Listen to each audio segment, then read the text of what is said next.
द्वारपाल का अभी तक इस राज दरबार में पता नहीं चला।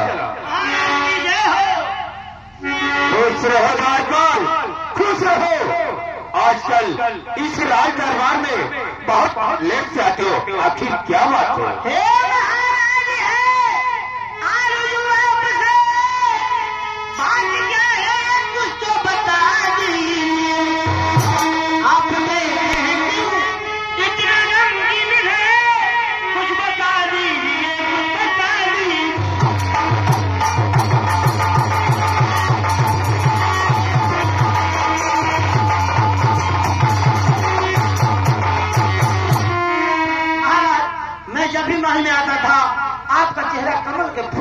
खिला हुआ दिखाई देता था, आज क्या बात है जो आप इतनी उदास दिखाई दे रहे हैं?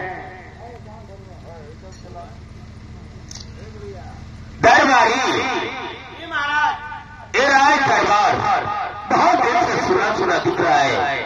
राज दरबारी कोई नाचने वाली पहिया लाओ ताकि ये राज दरबार खुशियों से उठ उठे। जैसे आ गया, लेकिन सरकार ये बता देगी कितनी उम्र मिलनी आई, कितना 80, 85, 70, कितना उम्र का चाहिए सब? कोई अच्छा सा लेकर आना राज दरबारी, कोई अच्छा सा लेकर आना। कितना उम्र मिलनी आई? हेलो, कितना उम्र का नहीं आई? बाप रे बाप, अरे मैं बता सकल कि कैसन ले आई, बूढ़ी ले आई कि जवान ले आई, कैसन नर्तकी चाहिए सब? तुम्हें नहीं पता है, जाओ 12 वर्ष का लेकर आओ। 6 वर्ष का तू बयान नहीं, 12 वर्ष का, 16 वर्ष के चल सकेला। रुका, 16 वर्ष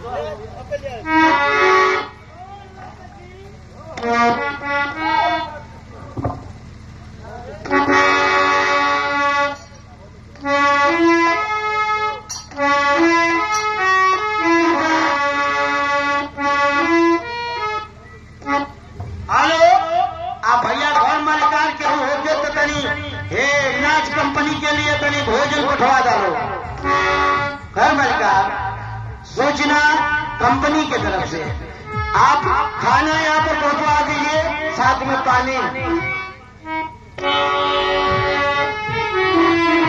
हेलो नर्तकी, महाराज बहुत उदास रहते हैं, थोड़ा कोई ऐसा गीत छेड़ो ताकि मुस्कुरा करके महाराज खुश होकर के तुम लोग को ढेर धन दे। और मैंने भाई रुपया से गा दिया, कहा टेंशन लेता हूँ, अच्छा मो खाली गाओ। 1 नवंबर घोष करे के बाद महाराज के खाली घोष करे के बाद का करूँ? खुश ना करूँ तो और का करूँ? कुछ करूँ तो दिखा के घोष कर दें। अच्छा अच्छा अच्छा। हेलो, कहा था कि बढ़िया बढ़िया लेके आना, काय ने इंडिया के लिए ले जा कोशिश से।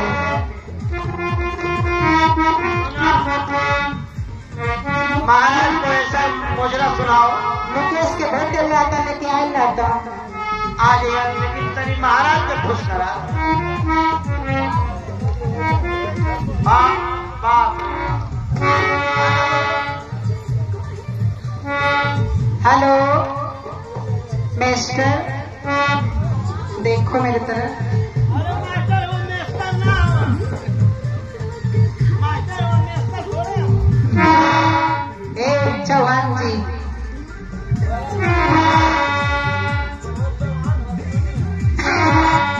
ए सुना, महाराजा हुए हमने से पूछला। अरे राजा साहब, राजा साहब, चौहान वाला गोल का तो ठिकाने में रखता हुस्न सवार, ठिकाने में रखता हुस्न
राजा का दरबार ऐसा न कि मैंने मिलत था आइना बरात के मालिक जी के पता न तुझे राजा के पता अरे सब केहू खा खा के सुतल है। सादर इतना के टूटी जबते रंगीन पर दुनिया टूटेला आई तो बड़ा के तो 2-3 पत्थर चाहेला लूटला लूटला लूटला जानते जान चले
दरबारी महाराज जी आप लोला लेंगे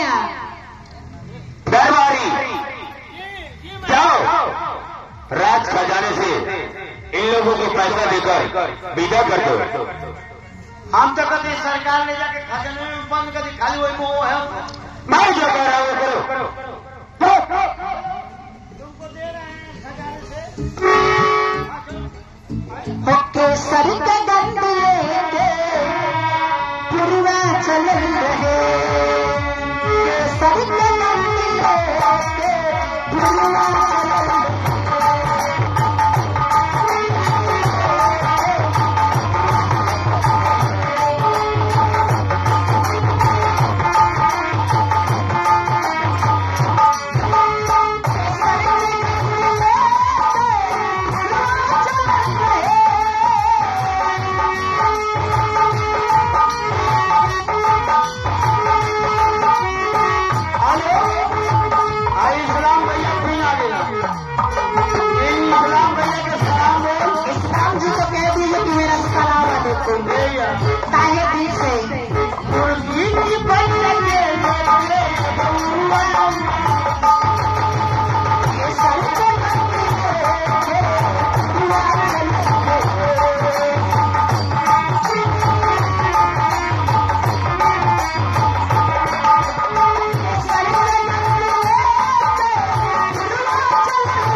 कि तुझे प्यार करते करते मेरी उम्र भी दिया है, प्यार करते करते मेरी उम्र भी दिया है। मुझे मौत लग गया है,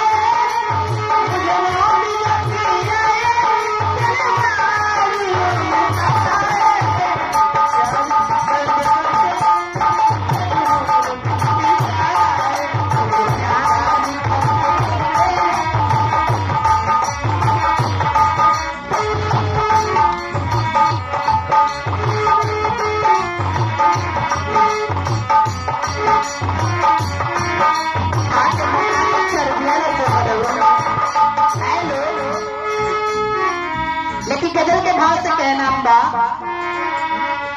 ठुकरा के मेरे प्यार को, ठुकरा के मेरे प्यार को तूने बुरा किया।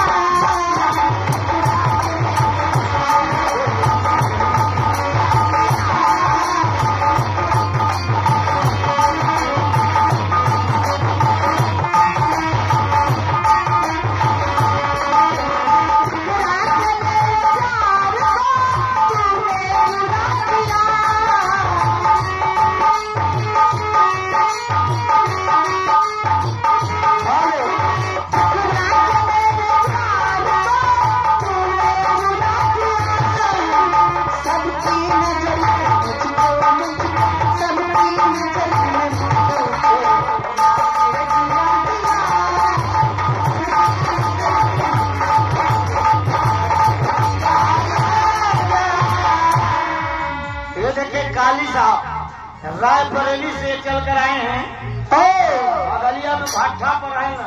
रायबरेली वाले भट्टार जी को लेकिन कहा दिल से कहना कहा क्या चांदनी चांद से होती है, सितारों से नहीं, मोहब्बत से होती है, हजारों से नहीं। जाकर तरह से कह दिया क्या जी नहाना है तो भी समुद्र बना है, किनारे में क्या रखा है। बारिश संभले भैया, ओह तैयारी में रही है लोग, तीने जनी तो आओ लोग हर खानदान लोग के वो में बतियावत है। एक आई हरचंद बाबू जी का दामाद हम तो आज जिंदगी में बात ना खत्म भई है ना होई। आए लोग पंचायत करे लो चट्टू बजा बजा कहना है कि नहाना है कभी समुद्र में नहाओ, किनारे में क्या रखा है। अजी नहाना है तो भी समुद्र में नहाओ, किनारे में क्या रखा है। प्यार करना है तो माइल जी के बाहों में आओ, इशारों में क्या रखा है। वो कौन दिलवा सिका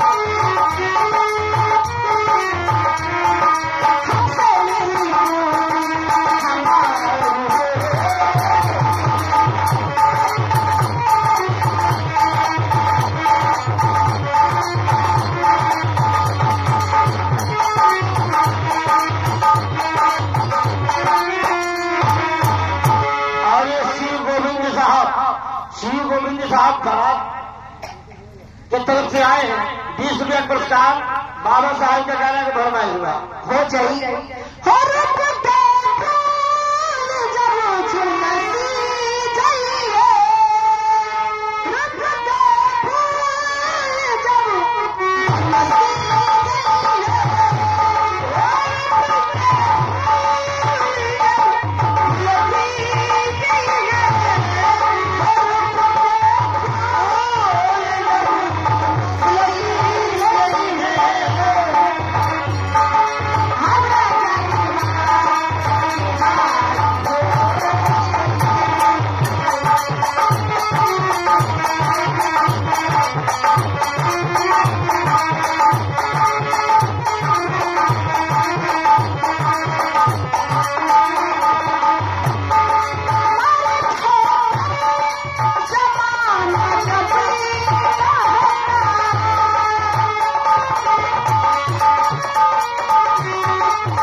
काली साहब रायबरेली से चलकर आए हैं। ये भट्ठा पर काम करते हैं। अब पहाड़ीपुर की धरती से किसी का पुरस्कार मिला है। अच्छा अच्छा, पहाड़ीपुर से। हाँ अच्छा, भाई तो ध्यान दिया, पहाड़ीपुर के है बगलिए में हो। हाँ हाँ, 20 रुपये पुरस्कार बहुत बेरोजगारी काली भैया की तरफ से। लेकिन ये कह रहे हैं क्या कहता हूँ कौन सर कह रहे कि ना दोगी तो क्या अचार डालोगी, जाकर के से कह दिया अचार ना डलाई। जबले चुटकार लगे तबले चाटल कर, अब दांत गड़ा के खूब काटल कर। जबले चुटकार लगे तबले चाटल कर, अब दांत गड़ा के खूब काटल कर। दूसर ग्राहक खोजने की कोशिश मत करियो, जौन खोद दिल बड़ा वही के काटल कर। जिनकी बीत गई तार माटी लगो। रायबरेली से आके ऐसा कितना माटी उलट पुलट के साचा में डालत हम। का कहले बाना मरबू तो मार घड़ा काहे सतावत बाटू। अच्छा, मरबू तो मार घड़ा काहे सतावत बाटू, लहंगा उठा के भगाऊ से कटावत बाटू। जा अब बोला उनिया पूरब साइड। लेकिन जाके कैसे कही दी रायबरेली वाले भतार जी से कि बलमुआ हो, ये हमारे करेजा है, हमारे फफड़ा हो। आ गए इस्लाम भाई। इस्लाम भाई को तो मन कर रहा है कि निकाह कर लूं क्या। ग्राम प्रधान वाले मनरेगा वाला उधरे टेंशन मत ले। मेन नहीं ताई ना बोले तो हमारे के ना जान पड़ रही है। इस्लाम भाई का शुक्रिया एकदम। सलाम अलैकुम प्रधान जी। देखिए हमारा पीछे का सब गिर उड़ गया है। हेलो बाहर है, ये खरंजला उजला के हमें डमरुआ लगवा देता। आओ आजकल के इधर लोकल गाड़ी आ जाती तो भूसा जाता। हाँ सही बात है। डमरुआ लग रही तो कुछ दिन चली ना। महाराज जी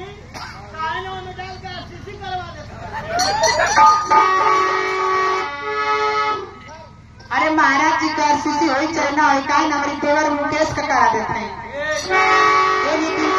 इनका 3 चक्का गाड़ी है, उसका फंस हो जाए। आरसीसी रही तो ऊपर चढ़ के चलना चाहिए, एकदम साफ रही।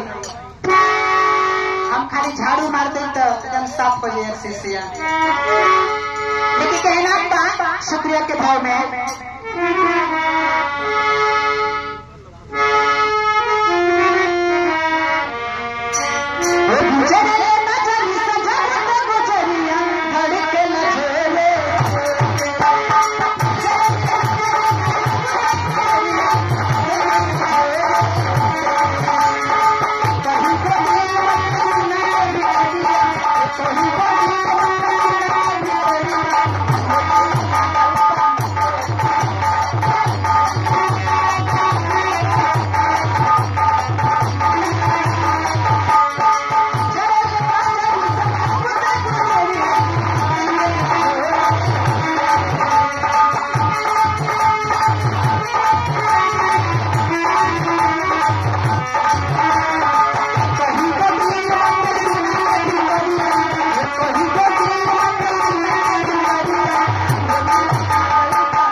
ठीक है आराम ले तो हम पहरा देते हैं।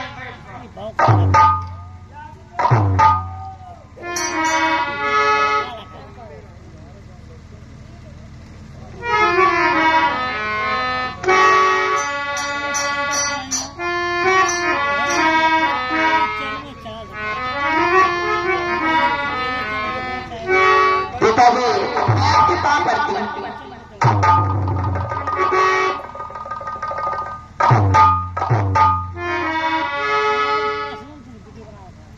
खुश रहो मेरी बड़ी बहू निर्मला, इस राज दरबार में कैसे आना हुआ? पिताजी मैं बतलाती हूँ कैसे आई हूँ। बताओ कौन सी बात है, मुझे अभी इसी वक्त बताओ। अरे सुनबा तो सुनबा हो पिताजी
हमारी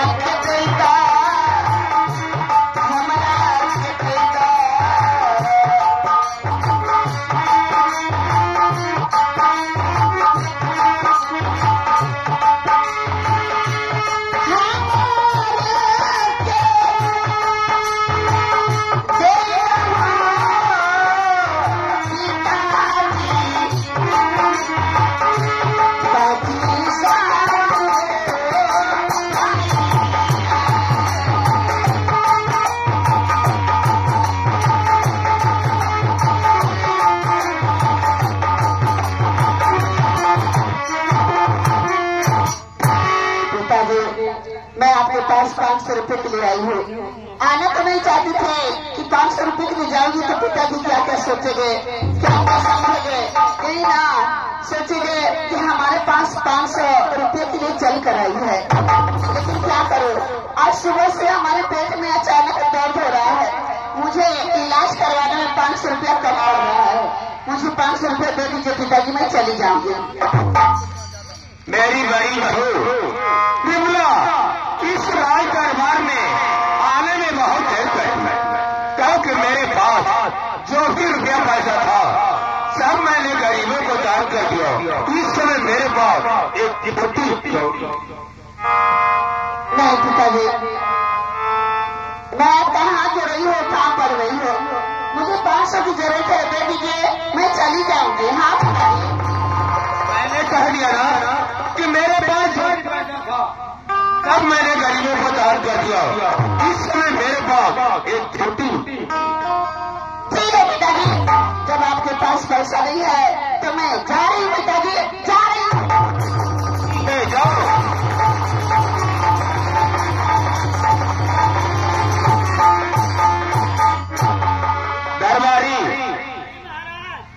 दरबारी तुम पहला गेट में पहरा दो, मैं राज दरबार में आराम करता हूँ।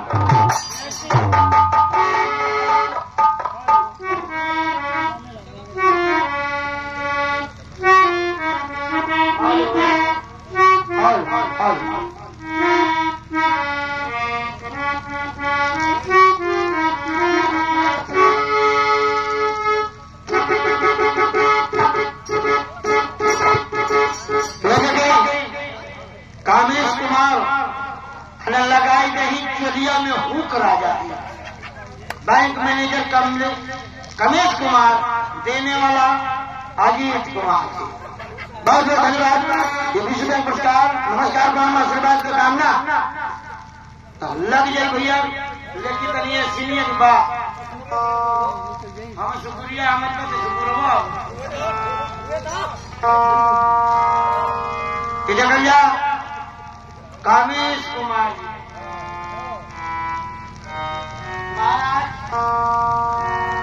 महाराज की चरणों में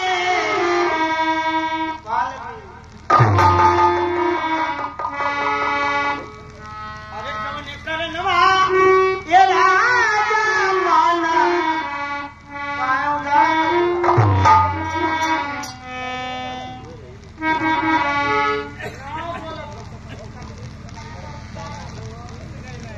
दरबारी गेट पे पहरा दो।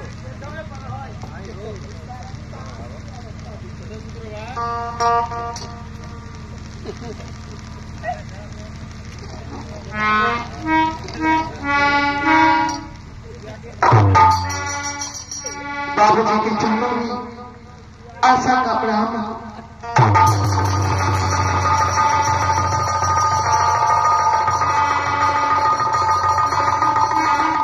खुश रहा हमारी छोटी बहू आशा, इस राज दरबार में कैसे आना हुआ? बाबूजी मैं अर्ज लेकर आई हूँ। कौन सी अर्ज है मुझे बताओ। अरे सुनता तू सुनना हमारी हो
लिए मैं 10,000 रुपया मुझे और से चाहिए बाबूजी। क्या इस राजकुमार की तबीयत खराब है? हमारे इलाज कराने के लिए 10,000 की आवश्यकता है। ठीक है, राज खजाने से 10,000 रुपया दिया जाएगा। ठीक है बाबूजी। दरबारी, राज खजाने से 10,000 रुपया दिया जाएगा। यह दिया जाएगा, दे दो ताकि राजकुमार का अच्छी तरीके से इलाज हो। जय जी आगा चलो।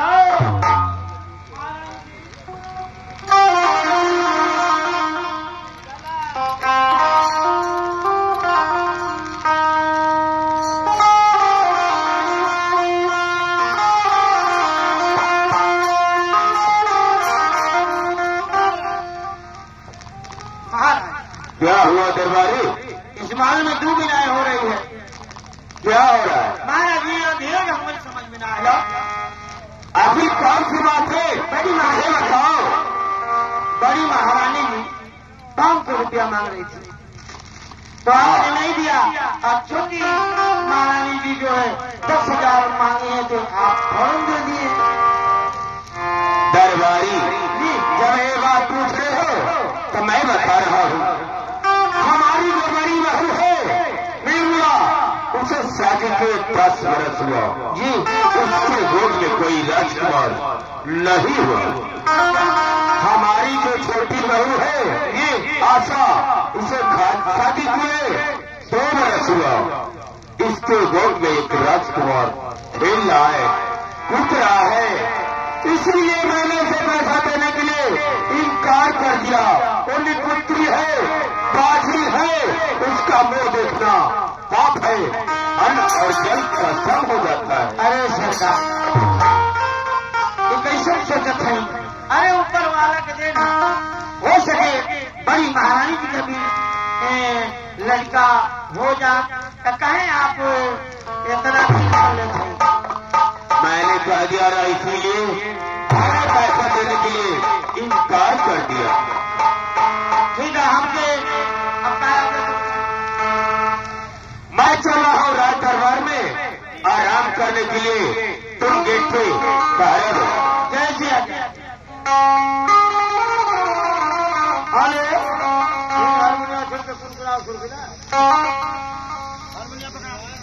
हेलो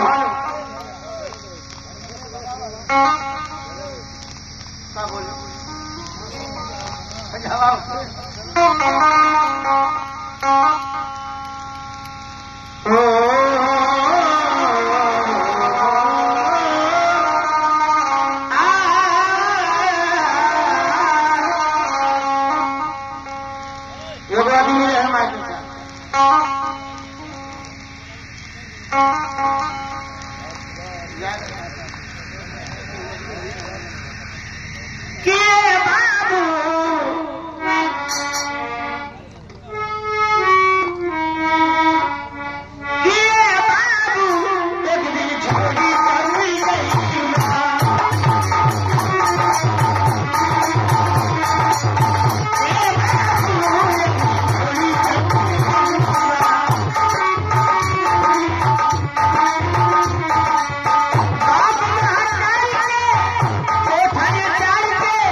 रमेश कुमार,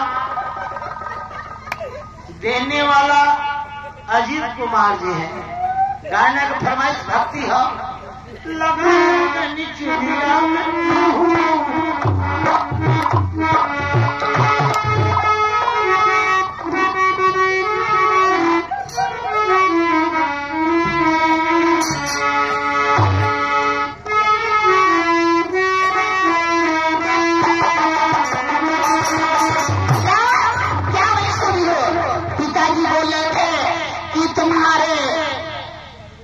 मुझसे बच्चा नहीं हो सकता है। मैं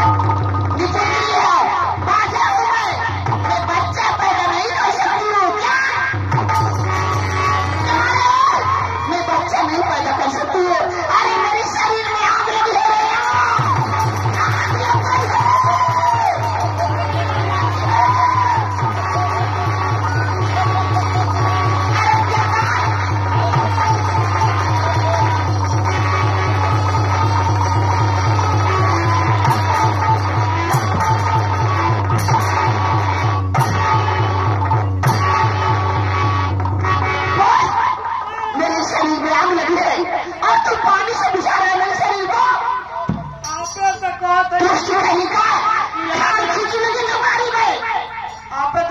आग लगी है, आग में हम कहीं ये बैठा कर कहीं आप जो मिल जाए ऐसी कहीं घाले छिड़क के उतार पगला कहीं का मेरे शरीर में उस बात की आग लगी है। बात की बात का आग लग गया।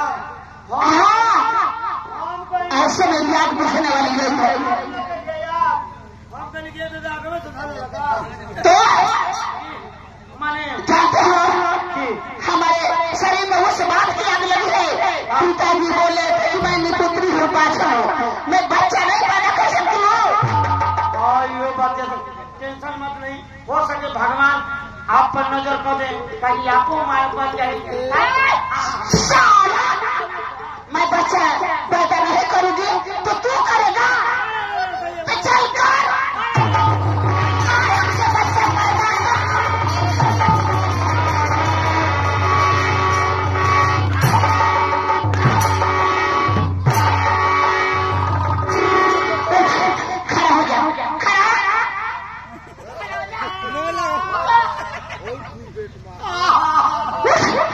क्या होगा? एक अंडा ले लू ना। अरे बाप रे तेरा अंडा फूट गया। तू वो बाजारी से ले लो, वो शंकर की दुकानिया से अमलेट बनवाए मार के वो फोड़ दे लू।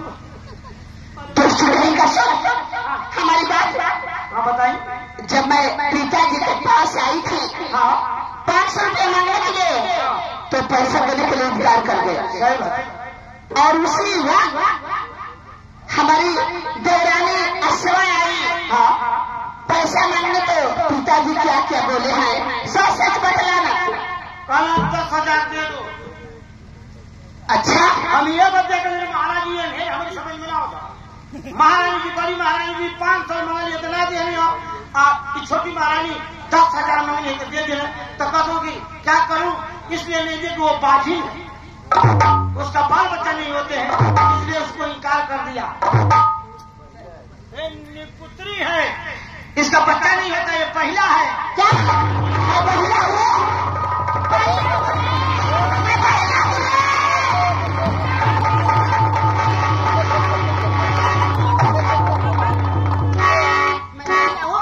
मैं बच्चा नहीं पैदा कर सकती हूँ।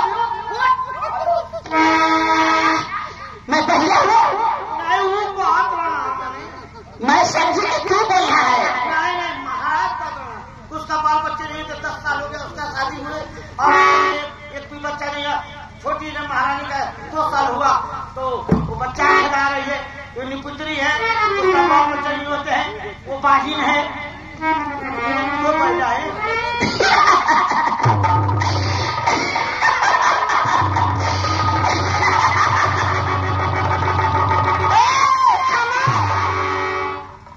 इसी की बात का मुझे इंतजार था, इसी चीज का इंतजार कर रही थी जी।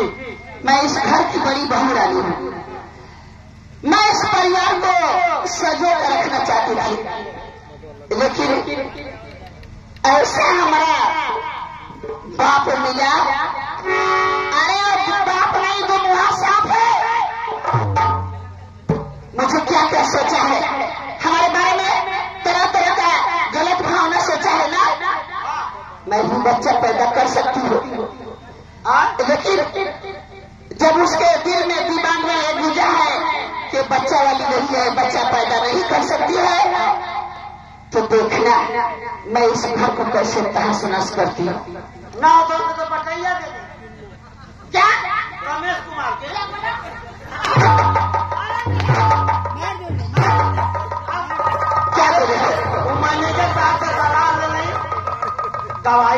सही कहले हो का आ जाए यार सुनो जाओ इसलिए हमारे स्वामीनाथ को बुला कर लाओ जैसे आगे जा जल्दी सुनो बहुत झटका जा रहे हो का करें जाकर कह देना कहना कि महारानी जी के पेट में अचानक दर्द हो रहा है अच्छा आप इलाज के लिए जाइए कोई गाड़ी करके अच्छा के इलाज करे खातिर हाँ बाजारी ले जाए कहीं हाँ जैसे आगे जाओ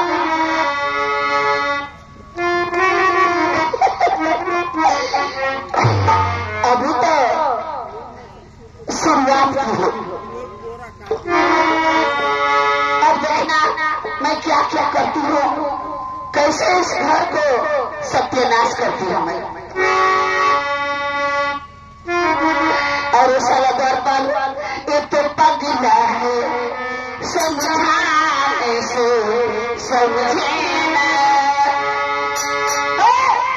कोई बोलना मत कोई मत कह जा मेरी शरीर पे आग लगी है लेकिन आनेगा पिया चरित्रम दैयो न जाने स्वामीनाथ को बुलाने गया है द्वारपाल और मैं चलती हूँ पिया चरित्र फैलाती हूँ और स्वामीनाथ के हाथों ही हाथ इस घर का तहस नहस कराऊंगी मैं कभी तो मैं इस घर की बड़ी बहू रानी कहाऊंगी अरे मैं इस घर की बड़ी बहू रानी हूँ हमारा ही नाम निर्मला है निर्मला वो बला है जो शीशे से पत्थर को तोड़ती है और निर्मला वही नाम है जिसको दसवीं ऐसा कभी पानी नहीं लगता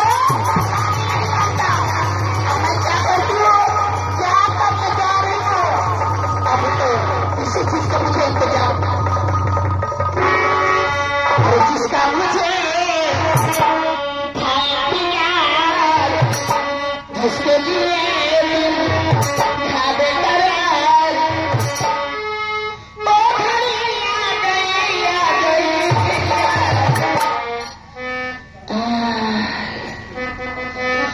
प्यार में हद से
चरित्र फैल रहा है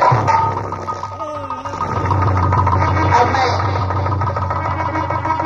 क्या रूप बनाने जा रही हूँ स्वामीनाथ के आने का टाइम हो गई है तो हमारी दुनिया जब देखेंगे तभी तो मेरी बात में फंसेंगे मैं चले हूँ कोठर में आराम कर रहे और देखेंगे तो क्या करते हैं कोई बतलाना मैं कहाँ जा रही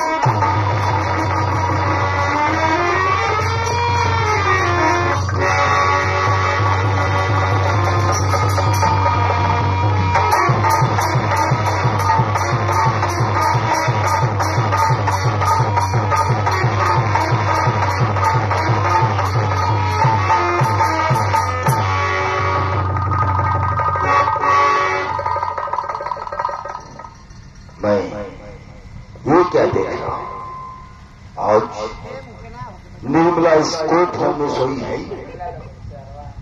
आखिर इससे हुआ क्या निर्मला और वो निर्मला आखिर हमारा कसूर क्या है? नहीं मिलाओ मेरी जान और वो नहीं मिलाओ।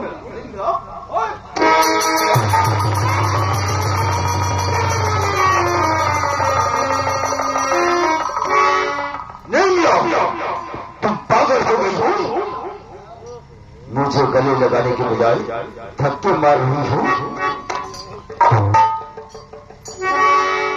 अरे मैं कौन तुम्हारी होती हो, मैं कौन तुम्हारी होती हो जो मुझे मनाने आए हो।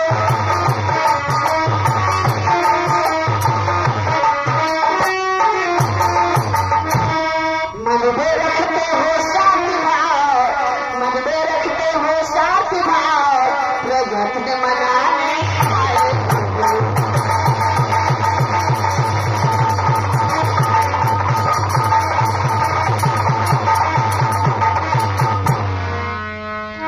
अरे गरी असरा सबको प्यारी है, गाय असरा सबको प्यारी है, उसका बच्चा सबका तुम्हारा है।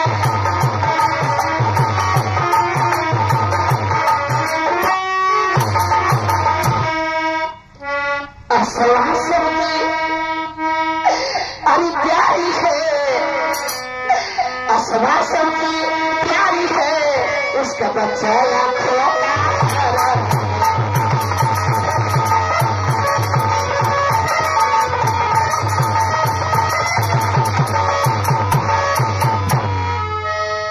नहीं मिला, तुम एक ऐसी भाकी बातें कर रही हो।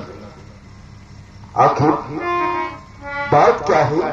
साफ साफ बतलाओ। नहीं मिलाओ। अगर किसी ने भी आंखें दिखलाया होगा तो हम उसकी दोनों आंखें निकलवा लेंगे। किसी ने जुबान चलवाया होगा तो हम उसकी जुबान करवा लेंगे। तुम इस घर की बड़ी बहू हो, अगर कोई तुम्हारी बगावत करे ये हम कतई बर्दाश्त नहीं करेंगे।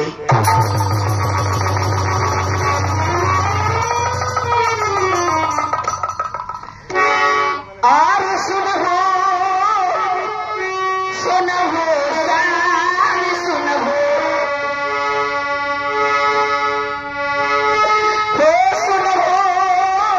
सुनो शान सुनो,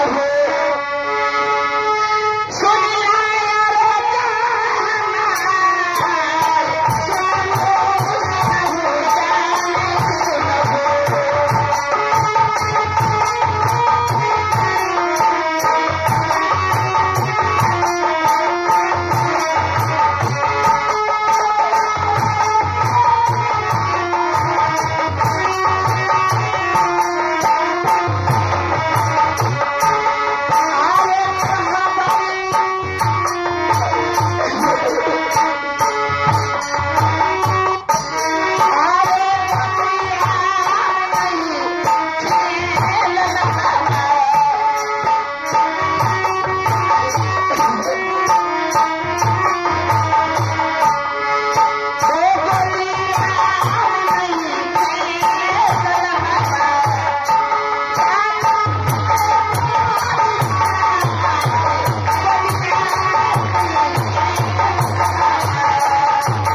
मैं यहाँ रहना चाहती हूँ। मैं आपका हाथ जोड़ी हूँ, आपके पाँव पड़ रही हूँ। हमारे मैके वालों को बुला दीजिए। मैं अपने घर जाऊंगी तो जाऊंगी, क्या इस परिवार में मैं रहने जोगी नहीं हूँ, नहीं हूँ नहीं हूँ।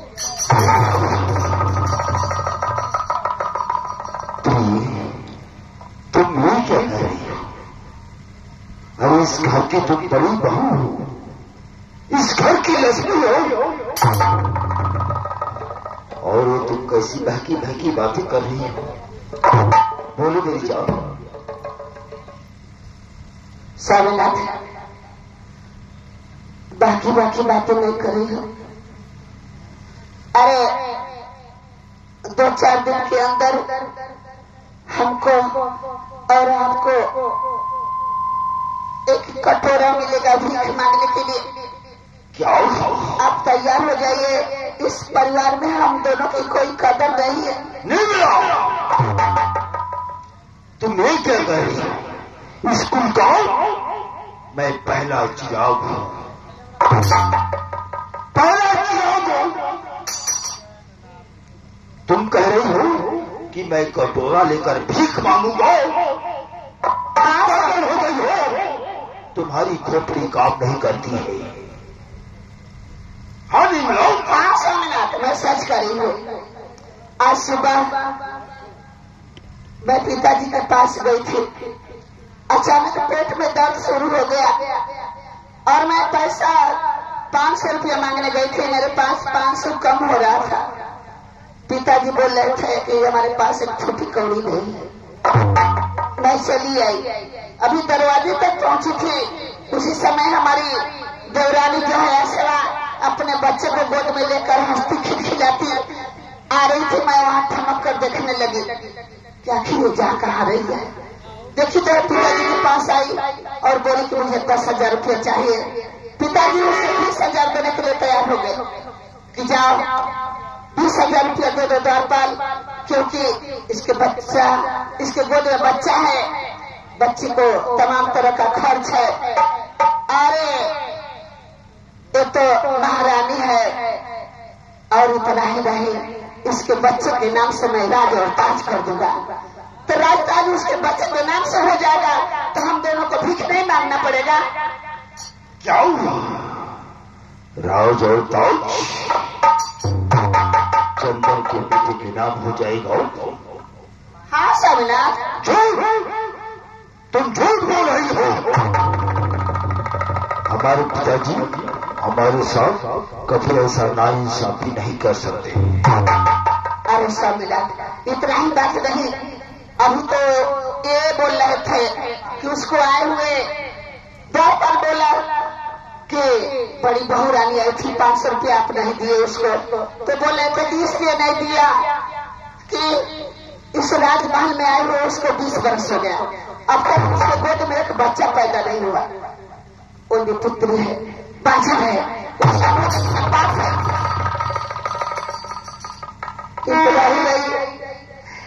क्या क्या बोले हैं मैं कुछ नहीं बतलाऊंगी स्वामीनाथ। आपको सीधा सीधा रास्ता है, मेरे नैहर मुझे पहुंचा दीजिए। तुम अपने मैके जाना चाहती हो? नहीं मिला, तुम पागल हो गई हो। अगर तुम चली जाओगी तो मैं कैसे रहूंगा? बोलो। स्वामीनाथ, आज मैं भैरवपुर जाना चाहती हूँ, अपने मायके। कहाँ जाना चाहती हूँ? भैरवपुर, गणेश्वर की बुआ हूँ, उसके घर जाना चाहती हूँ। तुम भैरवपुर जाओगी तो मैं कैसे रहूंगा? बोलो। वो हरामखोर ड्राइवर तुम्हारा मन बिगाड़ दिया है। जब तुम आती हो वो हरामखोर तुम्हें फौरन लेकर चला जाता, लेकिन उसकी खैर नहीं। वो हरामखोर बहुत भागा मार रहा है। नहीं, मुझे जाना है तो जाना है, मैं इस परिवार का रोज ताना नहीं सुनने वाली हूँ। हरामखोर इस झगड़े का बच्चा है, मैं उसे उखाड़ कर फेंक दूंगा। निर्मलाओ, क्या है शिवराज? देखो, मैं तुम्हारे बगैर एक पल भी नहीं रह सकता। मानती हूँ नहीं रह पाएंगे, लेकिन रहने की आदत डाल लीजिए। अब मैं चली जाऊंगी। मैं इस घर की काट हूँ, मुझे कोई देखना पसंद नहीं करता है। मैं निपुत्री हूँ, बाजन हूँ।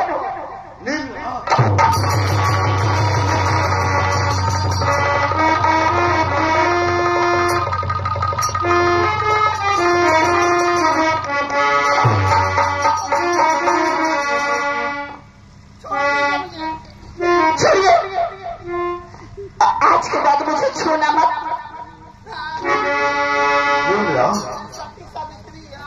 मैं अगर तुम्हें नहीं छूंगा तो फिर कहाँ जाऊंगा? बोलो। तो क्या छू कर किए हैं? बच्चा पैदा कर दिए हैं। तो छुए तो बच्चा पैदा करके दिखलाए होते कि लोग मेरी हंसी नहीं उड़ाते। आप में खुद कमी है। तुम पागलों की तरह बातें कर रही हो।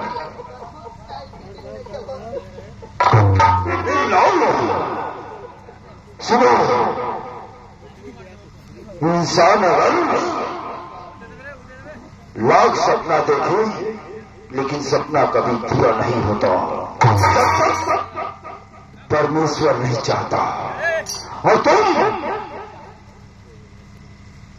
ये जो बाकी बातें कर रही हो और तुम्हें हमारे पिताजी पर इल्जाम लगा रही हो, कोई साबुत है? साबुत मैं क्या दिख रहा हूँ? अरे जो मर्द अपनी औरत पर विश्वास न करता हो वो भी कोई मर्द है। जब आपके पिताजी मुझे बाजन बना दिए, निपुत्री कर दिए, तो इससे बढ़कर क्या है? मैं क्या साबुत दिख रहा हूँ? अरे साबुत ही देखना है तो मैं आपसे क्या कह सकती हूँ? आप अपने द्वारपाल को बुलाकर और खुद पूछ लीजिए क्या सच है क्या गलत है।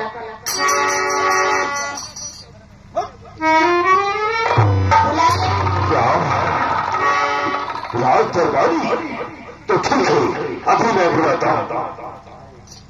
बड़े राजकुमार जी नमस्कार। जय राज दरबारी, समय से आए हो। ये बतलाओ,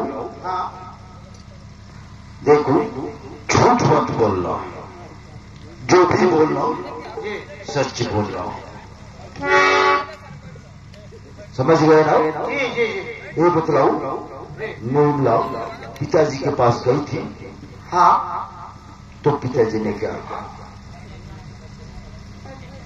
छोट वो बड़ी बात सरकार, कहीं आपको बुरा लग जाता ये हम बताना चाहते। बड़े राजकुमार बाबू,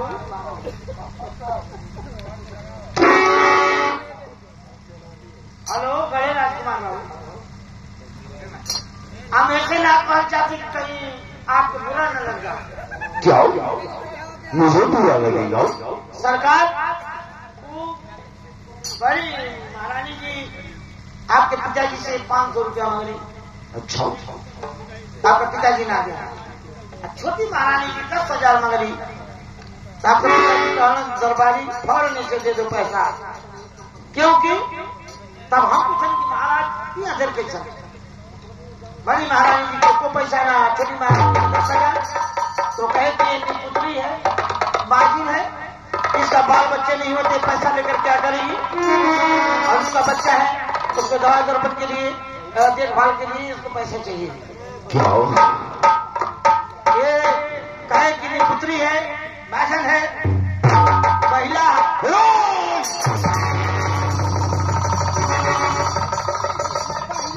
सुन लीजिए ना, हम क्या करते आपका क्या पिताजी का है?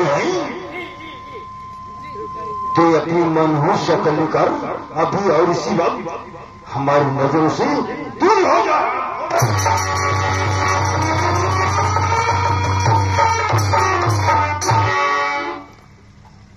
निर्मला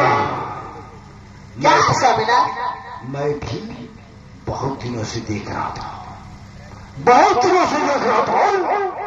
हमारे पिताजी हमसे कुछ नाराज से रहते थे, लेकिन मैं उनकी जज्बात को समझ नहीं पाता था। लेकिन आज उनसे अपना हक लेकर रहूंगा। तुम हमारा यही इंतजार करो, मैं यूं गया हूं और यूं आया हूं।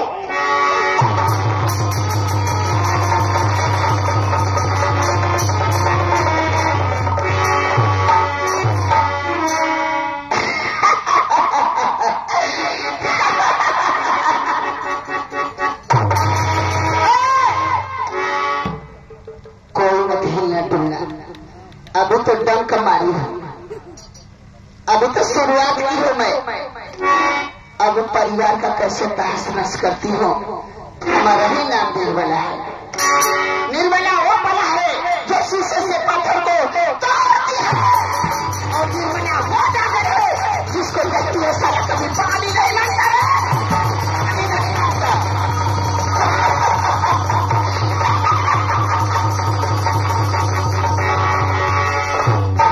करके रख दोगे सबको। तूने मुझे निपुत्री बोला है तो मेरा हर चरित्र को देखा है। अब मैं क्या करती हूँ, धीरे धीरे स्वामीनाथ का कान भरती जाऊंगी और स्वामीनाथ के हाथों ही इस घर को सत्यानाश करूंगी। इस घर का सत्यानाश करने में ही मुझे फायदा है, नहीं तो मैं कहीं की नहीं रह जाऊंगा। लेकिन स्वामीनाथ बोल कर गए हैं कि मैं जा रहा हूं पिताजी से हिसाब लेने। अब क्या हिसाब लेकर आएंगे राम जाने। और उधर मैं उनका दिल भी तोड़ूंगी, प्यार भरी बातें करती रहूंगी। दिल में जो आग लग रही है तो जली रही है। चलना है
पिताजी ये बताइए, निर्मला आपके पास आई थी क्या? इस राज दरबार में निर्मला नहीं आई। इस राज दरबार में निर्मला नहीं आई थी? हाँ, मैंने कह दिया ना, इस राज दरबार में निर्मला नहीं आई थी। अभी फैसला हो जाएगा। राज दरबारी और वो राज दरबारी। ये बताओ, निर्मला पिताजी के पास आई थी या नहीं? आई थी। नहीं आई थी। क्या कहा?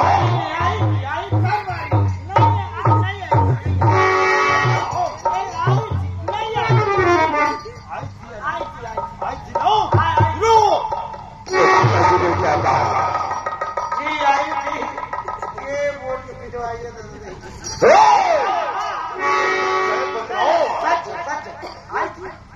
वरना आज तुम्हारी डोरी मैं फाड़ कर रख दूंगा।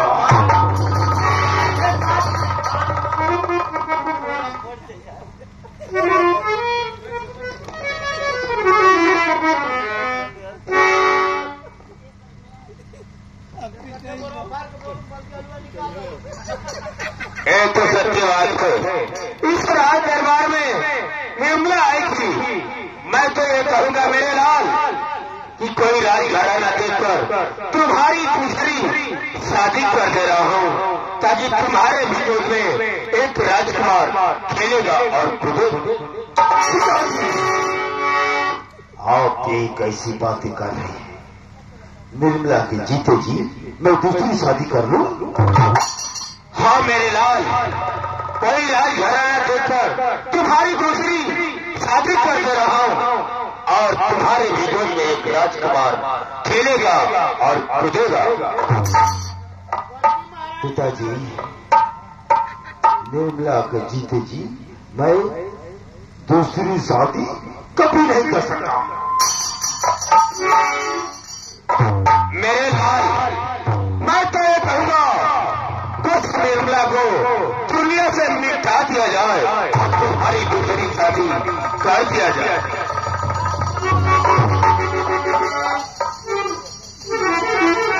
महाराज का तो मैं तो चाहता हूँ उसे निपटा दिया जाए। क्या पिताजी? हाँ मेरे लाल, मैं ये कहूंगा उस निर्मला को दुनिया से मिटा दिया जाए और तुम्हारी दूसरी शादी कर दिया जाए। मैं निर्मला को अपने हाथों से मिटा दूं और दूसरी शादी कर लूं? हाँ मेरे लाल। वाह वाह पिताजी, वाह। ये तो महाराज बहुत बढ़िया सोचे। बहुत आपका फैसला, बहुत आपका न्याय, आपका शराफती। लाइए अपना ये खंजर, मैं यूं गिराऊं और यूं निर्मला को इस दुनिया से मिटा कर। ठीक है मेरे लाल, जाओ ये लो खंजर, लाइए लाइए। यूं गिराओ और यूं लाओ। उस निर्मला को दुनिया से मिटा कर आओ। एक बुद्धि बहुत बढ़िया लगाई है। हाँ रही है और कहीं है कोनो काम, फिर राजकुमार को उनको दूसरा बिया हो जाएगा। ये अभी गजब दिमाग सोचिना आपो भाई। महाराज ये तो बढ़िया कहीं है। ठीक है, जाओ को सहारा दो, मैं राज दरबार में आराम करने के लिए चलता हूँ।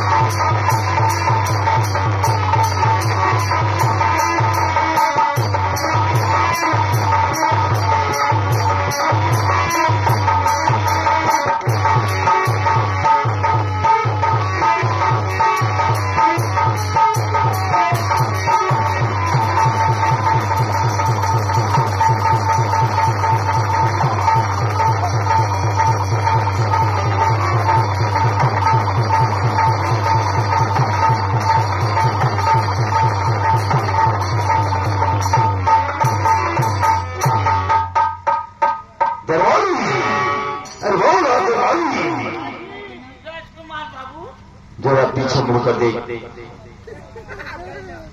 हो दादा महाराज कैसे सूझ के भूया आराम कर देखो चेक करो।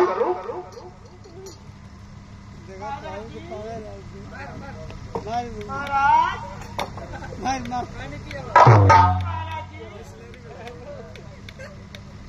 अरे महाराज आई रे बाप अरे हाई खून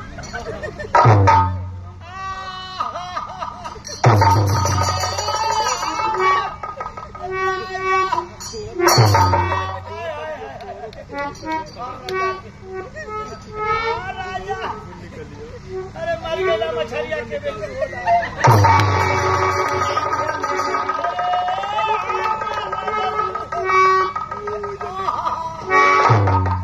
छाता फाट अरे मर गया हमार महीना के दे और राजा हमारी महीना में 4 दिन बाकी अरे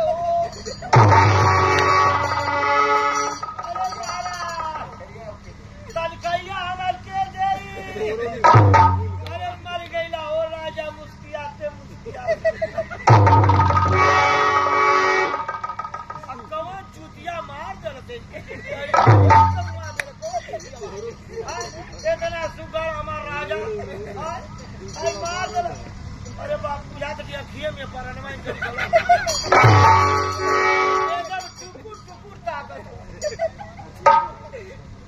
अरे वो देखले बिना जोन बेईमानवा मर ले मार के इटवा से कपड़ा फोड़ खाली हमको बताइबा केवन मरला हमको बतावा बोले में मुस्किया मत खाली बता दे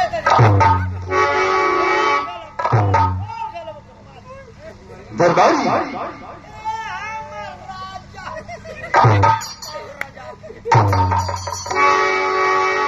अरे हम के राजा कहो दरबारी इधर आओ इधर आओ।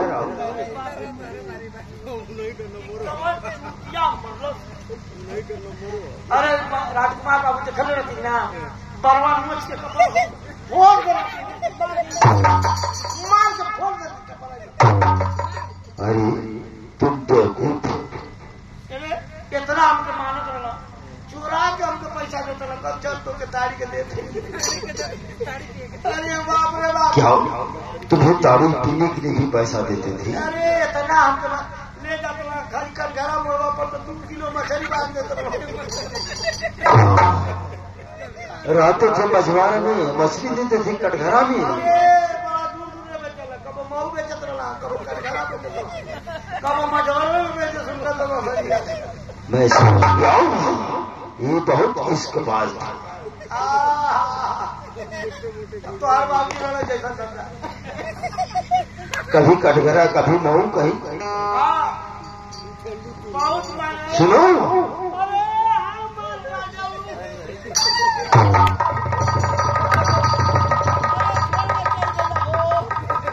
अरे हमार राजा दरबारी अरे बाप रे बाप बताइए क्या सुनो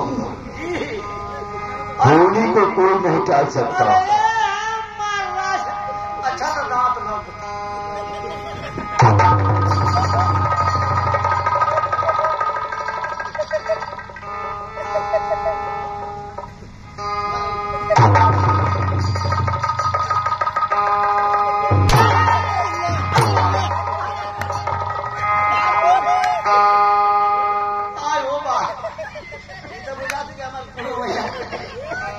सुनो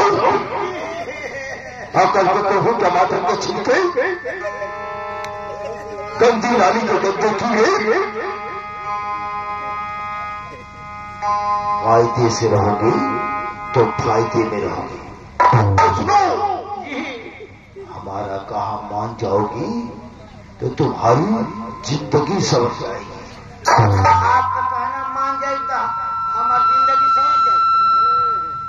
अरे तुम्हें नहीं तुम्हारी बीबी तुम्हारी बच्ची सभी ऐश करेंगे। ये जा सुखमय से सब बिताई। इतना ही नहीं, तुम्हारी सड़वाइन भी उड़ेगी।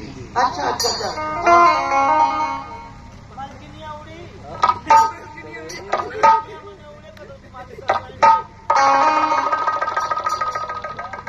सरकार जी क्या करेंगे बाबा? जानते हो, अगर हमारा कहा मान जाओगी तो तुम्हारी बीवी के लिए, अच्छा तुम्हारी बीवी के लिए हाँ। स्कॉर्पियो।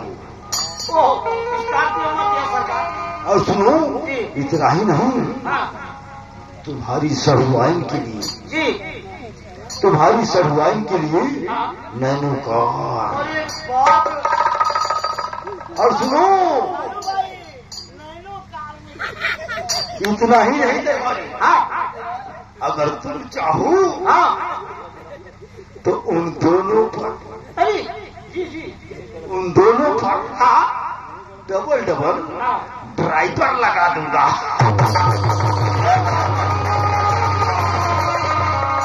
सरकार नैनो कार हमन कौन कहे कि मोर सड़ुआ कमजोर बा। हमन का कार अपन अपन चलाओ जाए, तू कथो ड्राइवर लगा दे।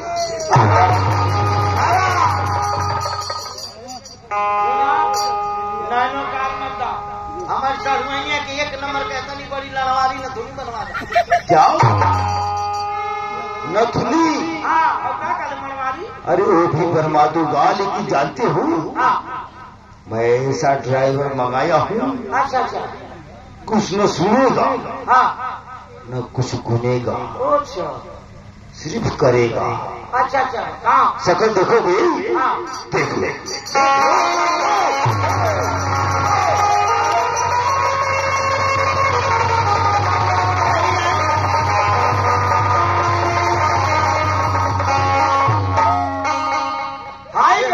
देख रहे हो? अरे सरकार ये वही दुनिया के ढाला बोला पर बड़की रानी के बैठा के अपन चटवैया में चलावत रहे।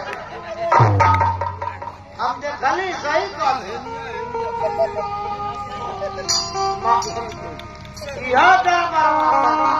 अरे वो तो ड्राइवर है और खलासी तो सामने बैठा है। अच्छा अच्छा वो तो खलासी।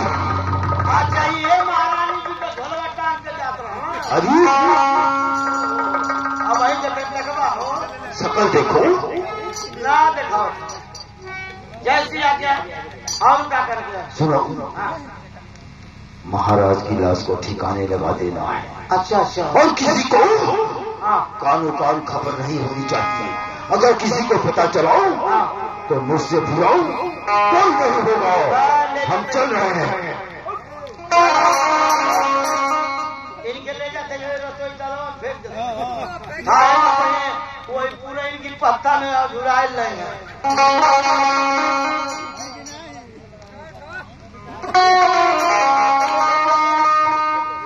अरे मगर इतना मोल ले ना पाए। गिरा दे।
कहाँ मिला हो?